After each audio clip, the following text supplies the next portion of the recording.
Well, Valentine's week continues with the Tony and Say Show. Here we are again. Hi. Today we want to talk to you about the 5 stressors that start to stress a relationship, and if you don't deal with them, they start to break down, damage, and in some cases actually destroy or kill a relationship.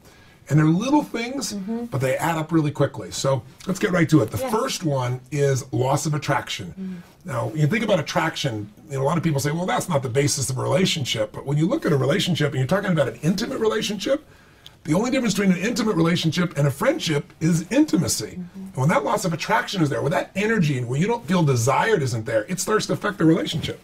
And a lot of times it isn't what you think it is. You know, sometimes we as women, we're so hard on ourselves. You think it's the way you look, or you might think it's your body, or you might think it's something else. With Tony and I, sometimes, you know, if there's something going on in our life, and maybe I'll feel more tension, and, you know, I'm in more of a masculine mode and from a business perspective, and it's amazing. In a moment, that polarity can shift. In a moment, and vice versa on Tone's side as well. It's just unbelievable how that shift can happen in a moment. And on the other side of it, it can happen in a moment just to switch that fire back and that light switch back on. That's absolutely right. The chemistry is instant. Instantaneous. I mean, it's like magic. Or a woman who goes from being tight and controlling everything more masculine to letting go and being truly free, and then her radiance flows. So attraction can change in seconds.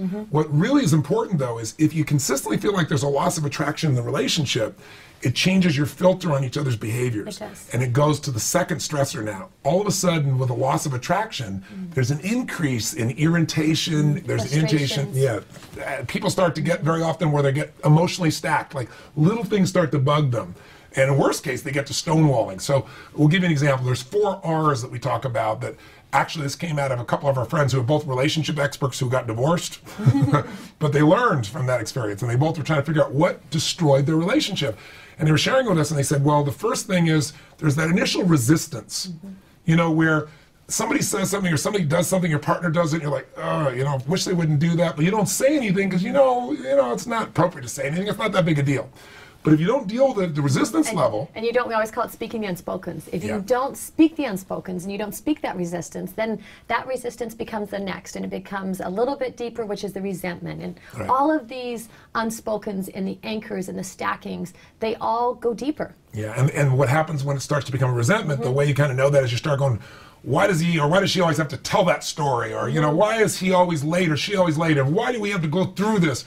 But you still don't necessarily say much at that stage. It's true, and you feel an emotion sometimes. You just wake up in the morning and feel a charge, and you don't even know where it came from. And it's just that built up, what it was, resistances that you didn't deal with. And by the way, the resistances may have just been your stuff. Absolutely. But the fact that you didn't come and say, gosh, honey, I know this is my stuff, but I was kind of reacting to this thing. It's not you, but I just want to tell you, I got to shift this, or would you help me with this?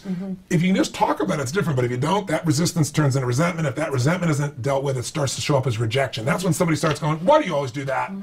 Or they, you know, when you overreact to somebody, you're not reacting to this moment. You're reacting to the fact that it happened again in your mind. And so people, by the way, when you start rejecting them or being really overly harsh, they don't know why you're doing this. And so then they feel really wounded. They tend to then reject you back, and it spirals it even worse. Crazy 8 that happens, or the rejection of, you know what, I'm out of here. And, you know, in that space, there's words that are spoken that it's just, there's that emotional charge. Now we're getting in deeper, and you're getting a level with a level of charge and honestly toxicity in the relationship that you don't want. And we so stay in our relationship just with these. Once again, it's the awareness. And once you have this awareness, you can see where you are. It's like, you know what, I'm feeling resistance right now, that you can speak that unspokens, and you don't get to level 3 and 4. And my girl has no difficulty expressing her resistance or resentments.